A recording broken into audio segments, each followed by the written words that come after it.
Students part 3 અને scene 4 માં આપનું સ્વાગત છે। અગાઉના સીનમાં આપણે જોઈ ગયા છે કે હોસ્પિટલની અંદર અરુણિમા સિંહા જેણે એક સપનું જોયું છે એવરેસ્ટ સર કરવા માટે।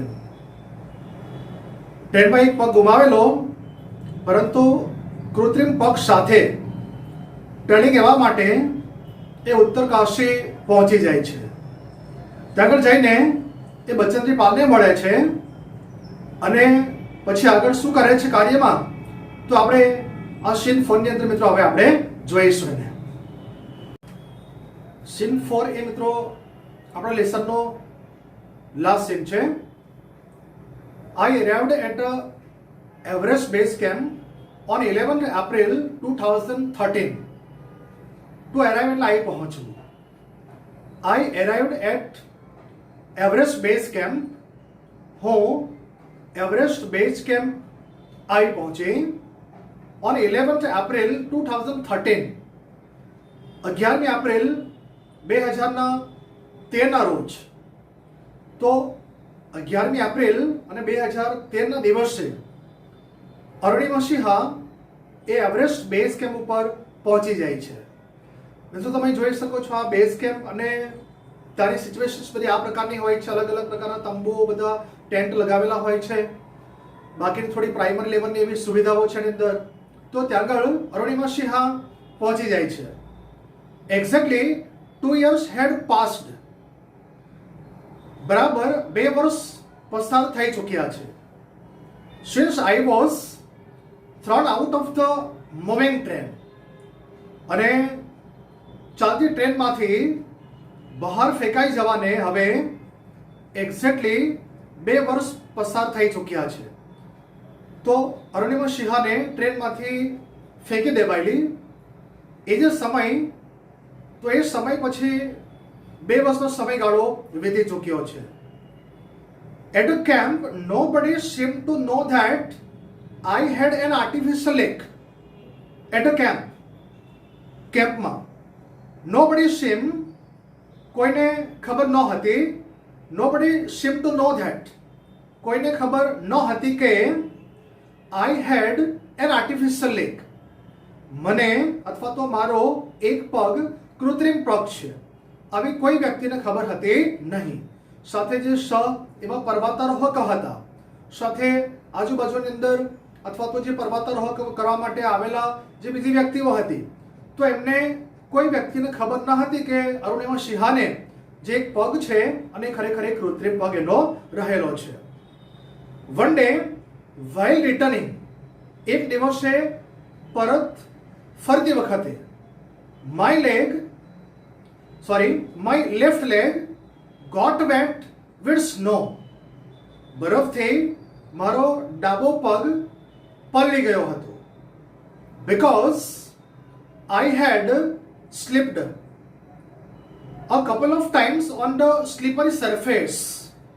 Slippery surface એટલે લપસણી એવી સપાટી। તો કારણ એનું હતું કે એક લપસણી સપાટી પર 1-2 વાર હું લપસી પડી હતી અને એના કારણે બરફથી મારો ડાબો પગ પલળી ગયો હતો। તો જે કૃત્રિમ પગ છે અને એ પગ જ ખરેખર શું બને છે, એ પલળી જાય છે। Next morning I left the artificial leg out in the sun to dry. Next morning બીજી સવારે I left the artificial leg out. મેં આ કૃત્રિમ પગને સન ટુ ડ્રાય તડકામાં સુકાવવા માટે એને રાખ્યો હતો. બીજે દિવસે બીજી સવારે મેં આ કૃત્રિમ પગને તડકામાં સુકાવવા માટે એને મૂક્યો હતો. એટ ધેટ ટાઈમ, તે સમયે, સમ ફોરેનર્સ રિયલાઇઝડ ધેટ, કેટલાક વિદેશીઓને, તો રિયલાઇઝ એટલે સાચી હકીકતની જાણ થવી. રિયલાઇઝડ ધેટ, તેઓને ખબર પડી કે આઈ હેડ ઓનલી વન લેગ, મારે માત્ર એક જ પગ છે, એટલે કે એક જ સાચો પગ છે. after that my TRP showed. અહીં જે ટૂંકું નામ આપેલું છે TRP યાની કે ટેલિવિઝન રેટિંગ પોઈન્ટ જેને કહેવાય છે, એટલે કે લોકપ્રિયતા. After that my TRP showed, ત્યારબાદ મારી લોકપ્રિયતા અતિશય વધી ગઈ. તો બાકીના જે પેલા સાથે એવા જે પર્વતારોહક હતા અને એમને પણ જાણવા મળ્યું કે આ તો વ્યક્તિ માત્ર એક જ પગ ધરાવનારી છે અને એ પણ જોશો ધરાવનારી સાથે કદી પણ હાર ન માનનારી, અને એવી વ્યક્તિને જોઈને ખરેખર એમને પણ આશ્ચર્ય થયું અને ધીમે ધીમે શું થયું છે, અરુણિમા સિંહાની જે લોકપ્રિયતા છે એ ખરેખર અતિશય હવે ધીમે ધીમે વધવા લાગી છે. In my final expedition to Sagarmatha, final expedition એટલે અંતિમ ચઢાણ. મારા અંતિમ ચઢાણમાં સાગરમાથા એટલે હેડ ઓફ ધ સી, દરિયાનો દેવ, the local name of the peak of Everest, Everest શિખર માટેનું સ્થાનિક નામ. તો એવરેસ્ટ શિખરને ત્યાંના સ્થાનિક લોકો સાગરમાથા તરીકે ઓળખે છે, તો એટલા માટે અહીં નામ અપાયેલું છે સાગરમાથા. તો અરુણિમા સિંહાનું હવે અંતિમ ચઢાણ છે અને એમણે એવરેસ્ટના શિખર ઉપર છેલ્લું ચઢાણ કરવાનું છે. નિમાકાંચા વોઝ માય માઉન્ટેન ગાઈડ. નિમાકાંચા એ મારો પર્વતીય માર્ગદર્શક હતો. તો મિત્રો, એવરેસ્ટ ઉપર જવાનું હોય તો દરેક એક પર્વતારોહી સાથે એક એમનો માર્ગદર્શક હોય છે, અને જે ગાઈડ અથવા તો માર્ગદર્શક જે હોય છે એ નેપાળીસ લોકો હોય છે. ખૂબ જ તાલીમ પામેલા હોય, ખૂબ જ ખડતલ લોકો હોય અને એ વિસ્તારની અંદર ઉછરેલા હોય, તો ત્યાંના બધા જ માર્ગો રસ્તાઓ એ જાણતા હોય છે મિત્રો. તો આ નિમાકાંચા છે, એ નિમાકાંચા એ અરુણિમા સિંહાનો લાસ્ટ એટલે કે અંતિમ ચઢાણની અંદર એનો માર્ગદર્શક હતો. He was a nice and helpful Nepalese man. તે ખૂબ જ એક સારો વ્યક્તિ એન્ડ હેલ્પફુલ, ખૂબ જ મદદ કરતા એવો.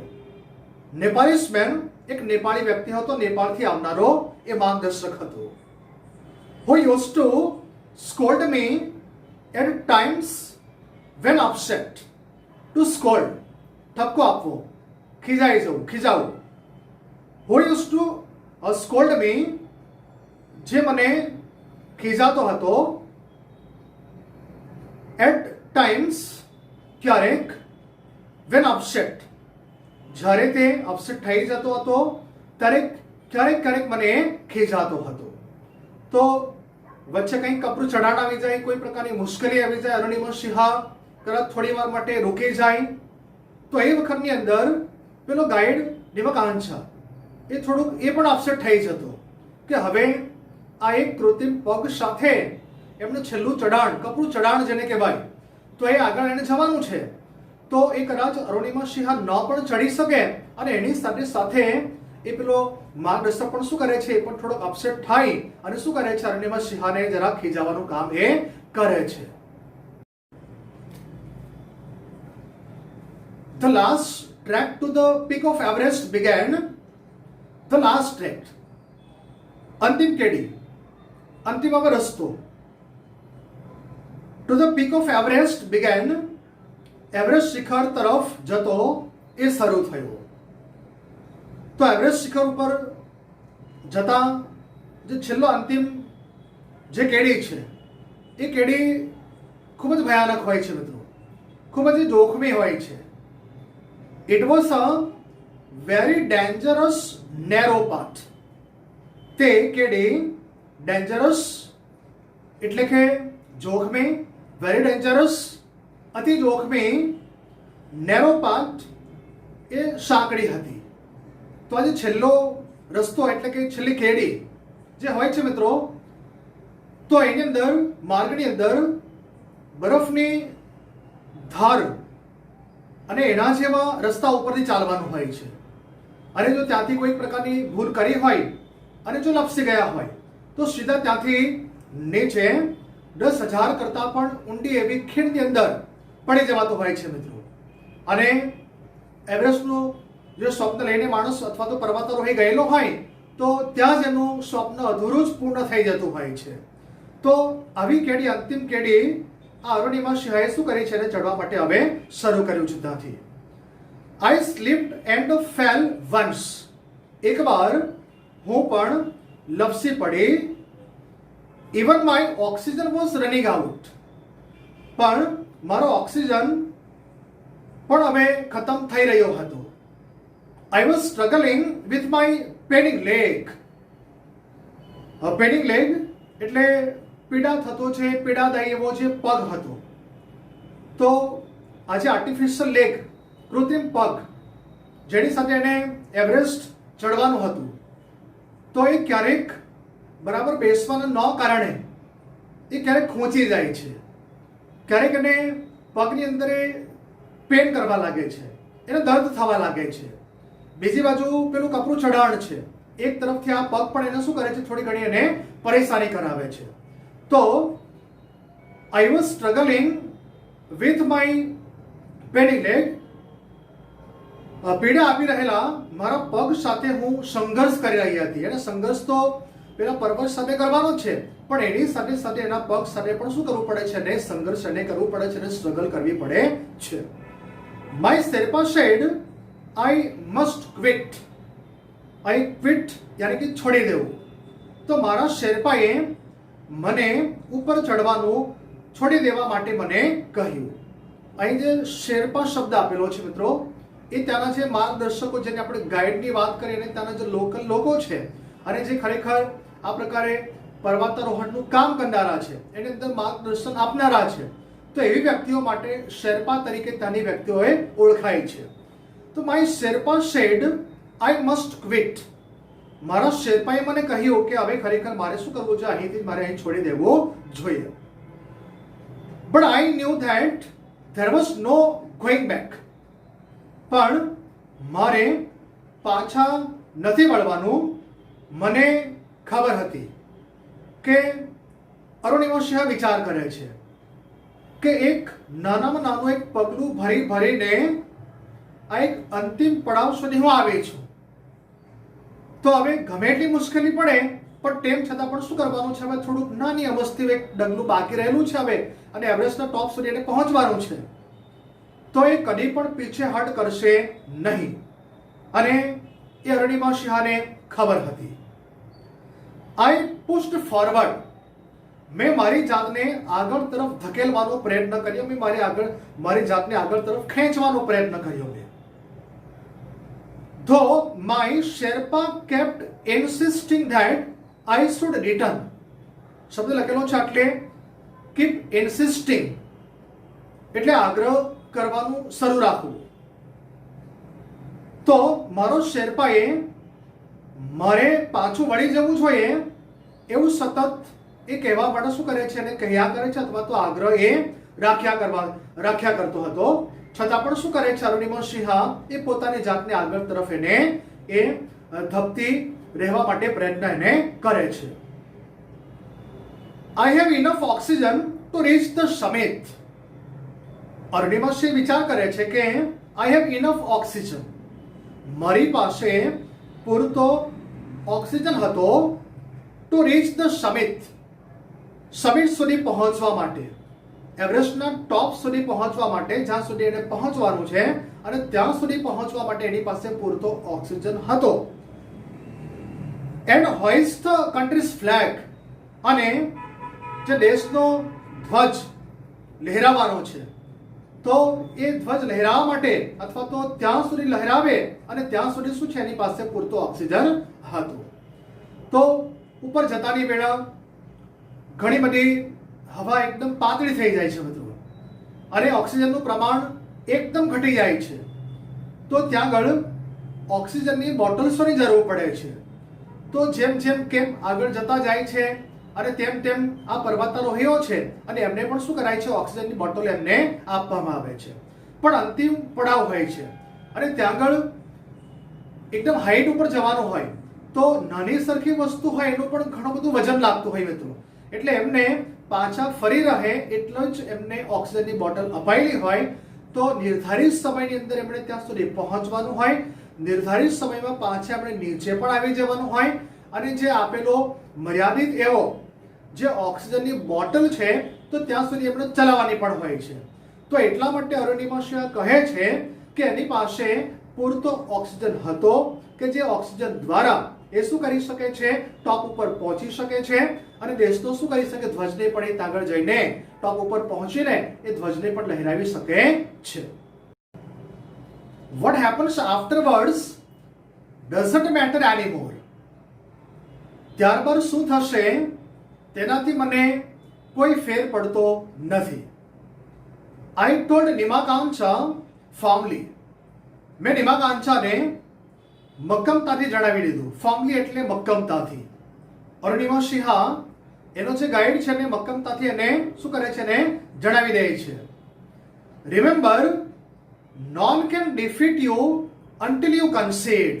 રિમેમ્બર, યાદ રાખો, none can defeat you until you concede એટલે તમે હાર ન સ્વીકારો ત્યાં સુધી તમને કોઈ હરાવી શકતો નથી.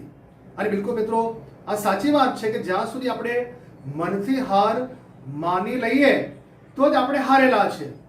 જો આપણે મનથી હાર માનતા નથી, આપણે સ્વીકારતા નથી તો આપણે ક્યાંય પણ આપણે હારેલા ગણાતા નથી. અને અરુણિમા સિંહનો વિચાર ખરેખર આ જ વિચાર શું કરે છે ને એ ટોપ સુધી એને પહોંચાડવા માટે એને મદદરૂપ થાય છે.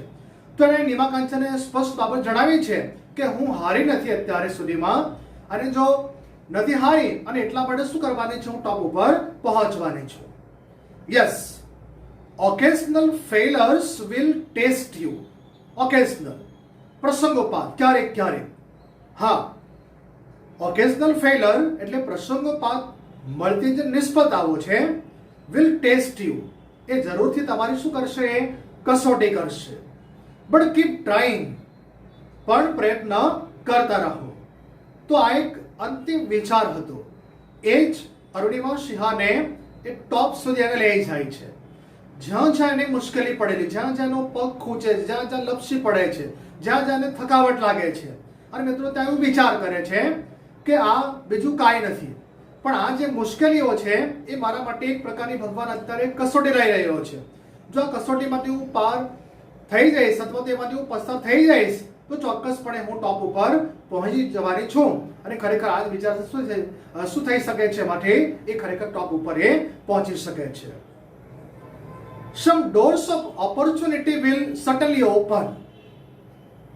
Doors of opportunity એટલે સફળતાના દ્વાર. તો સફળતાના કોઈક દ્વાર તો જરૂર ખુલશે. Then I could see him following me. આ કીધા બાદ શું કરે છે હવે એ અરુણિમા સિંહ જોઈ શકે છે કે મારી પાછળ પાછળ એ પેલો શેરપા હવે આવી રહ્યો હતો. Then I could see him following me. Even as I continued to drag myself to the top. મેં શિખર તરફ મારી જાતને શ્રમપૂર્વક, તાકાતપૂર્વક ખેંચવાનું ચાલુ રાખ્યું. તો ક્યાંય એને મુશ્કેલી અનુભવી નહીં, મુશ્કેલી પડી છતાં પણ શું કરે છે, એની પોતાની જાતને એ આગળ ને આગળ હવે શું કરે છે, એને ખેંચવાનો પ્રયત્ન એ કરે છે.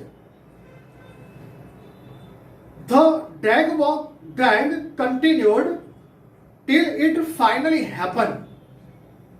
The drag continued. થોડી વાર વ્યવસ્થિત ચાલ્યું, પાછું શરીરને પરાણે ખેંચ્યું. Till it finally happened. આમ અંત સુધી શું કરે છે, ચાલ્યા જ કર્યું હતું આ રીતે. તો એ અરુણિમા સિંહ એ પોતાની જાતને શું કરે છે, આગળ ને આગળ તરફ ખેંચવાનો પ્રયત્ન એ કરતી જાય છે. The top is a small 20 by 20 ice table. શિખર એ નાનકડા 20 by 20 ના ice table જેવું છે. I saw several flags of various countries fluttering proudly. I saw several flags. મેં વિવિધ એવા ધ્વજને જોયા of various countries, વિવિધ દેશોના. Fluttering proudly એટલે ગૌરવભેર લહેરાતા. મેં વિવિધ દેશોના કેટલાક ધ્વજોને ગૌરવભેર લહેરાતા જોયા. તો આ છે માઉન્ટ એવરેસ્ટનું ટોપ છે મિત્રો. એની ખાલી સાઇઝ એ 20 બાય 20 એક બરફના ટેબલ જેટલી હશે.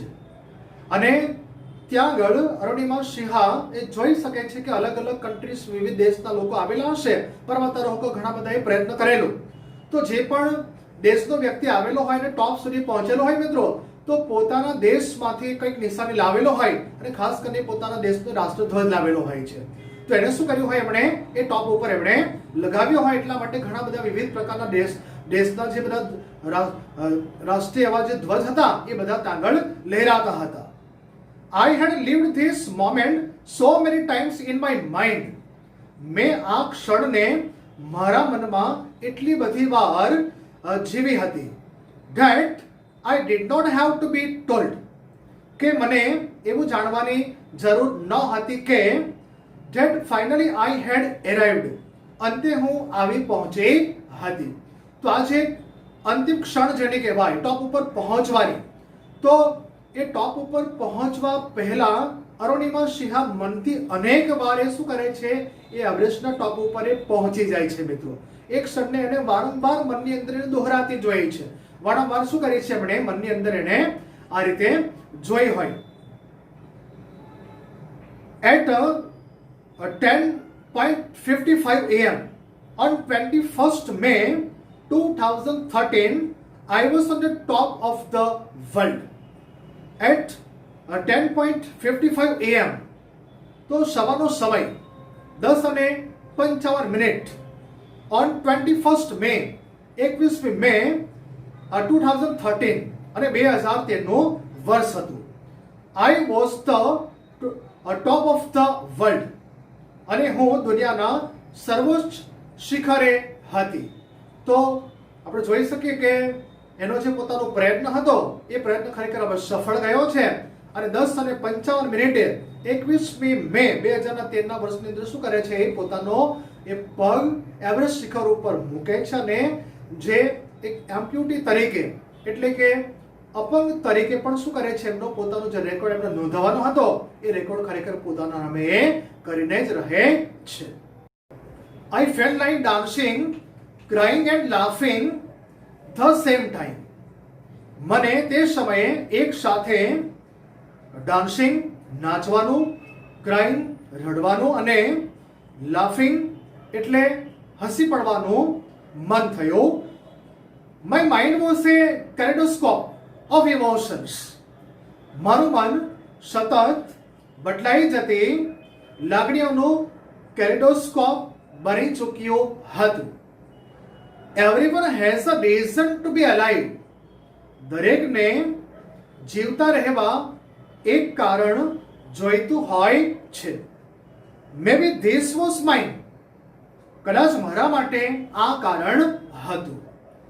તો અહીં અરુણિમા સિંહ વિચાર કરે છે કે જ્યારે એને ચાલુ ટ્રેનમાંથી ધક્કો મરાય છે અને એ એક એનો ડાબો પગ ગુમાવે છે, પણ તેમ છતાં એ મૃત્યુ પામતી નથી. એ જીવતી રહેલી અને એટલા માટે ભગવાનનો આભાર વ્યક્ત કરે છે અને વિચાર કરે છે કે ભગવાને મને કોઈ મોટા હેતુ માટે શું કરે છે, મને અત્યારે બચાવે છે. અને કયો હેતુ છે અત્યારે, તો આ એવરેસ્ટ ઉપર ખરેખર જવા માટેનો મારો હેતુ છે અને એટલા માટે જ ખરેખર મને ભગવાને બચાવેલી. તો કદાચ એ મારા માટે આ જ કારણ હતું. I held my flag and raised both my hands high up. Raised both my hands high up. મેં મારા બંને હાથ શક્ય તેટલા ઊંચા કરીને I held my flag. મારો ધ્વજ મેં લહેરાવ્યો. To register my country's record. મારા દેશનો વિક્રમ નોંધાવવા માટે મેં મારા બંને હાથ શક્ય એટલા ઊંચા કરીને શું કર્યો છે, મારા ધ્વજને મેં લહેરાવ્યો છે. અને શું કર્યું છે, આ પ્રમાણે એવરેસ્ટના ટોપ સુધી મેં ખરેખર મારી મુસાફરી જે એવરેસ્ટ સુધીની હતી એને મેં ખરેખર ત્યાં આગળ મેં પૂર્ણ કરી છે. ચાલો મિત્રો, આ સાથે આપણું લેસન અહીં પૂર્ણ થાય છે. સીન 4 પણ અહીં આપણું ફિનિશ થાય છે હવે. અને અંતમાં આ પાઠના આધારે તમને એક નાનો સરખો એક મેસેજ આપવા માંગીશ કે દરેકના જીવનની અંદર એક એવરેસ્ટ હોવો જોઈએ. એવરેસ્ટ એટલે કહેવાનો અર્થ છે કે એવરેસ્ટ જેવું એક મોટું સ્વપ્ન હોવું જોઈએ. એ સ્વપ્ન કદાચ સારામાં સારી કારકિર્દી બનાવવાનું હોઈ શકે.